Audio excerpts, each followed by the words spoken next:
Evan, Frank, it's good to see you again. Thank you again for being so patient. First of all, what did you make of Donald Trump's official speech earlier today, first of all?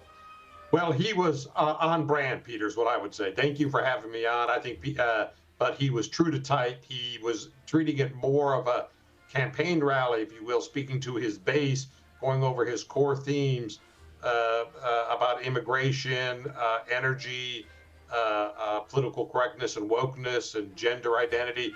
So he just reviewed sort of a laundry list of his core themes in that address, and he didn't really use it as an opportunity to establish a broader consensus or broader support.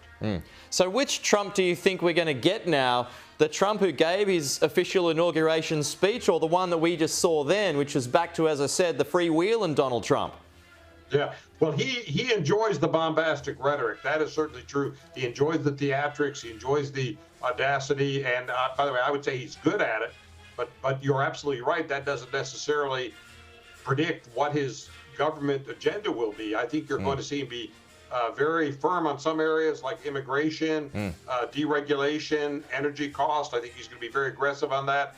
Other areas, he might trim his sails a bit. For example, he talked about tariffs and external revenue service, but he didn't give any numbers and he didn't give any specifics that inaugural address. Prior, he referenced Panama Canal, which he went back and talked about Panama again, but he did not go back and talk about Greenland again, for example. So he's calibrated a little bit from his baseline campaign speech to what we heard today. Okay, just tell me, sir, were you at Reagan's inauguration in '77?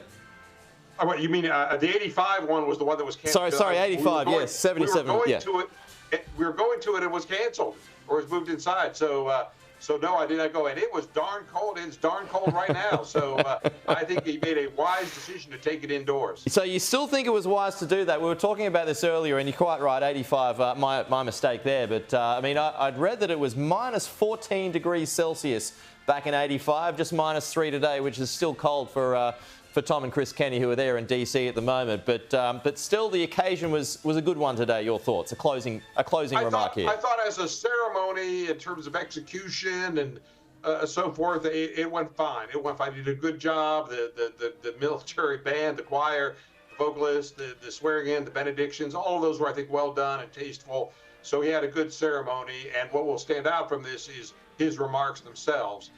Is what was most particular about today. All right. Good to squeeze you in there. Frank Lavin again, thank you for being so patient. We will talk to you again soon.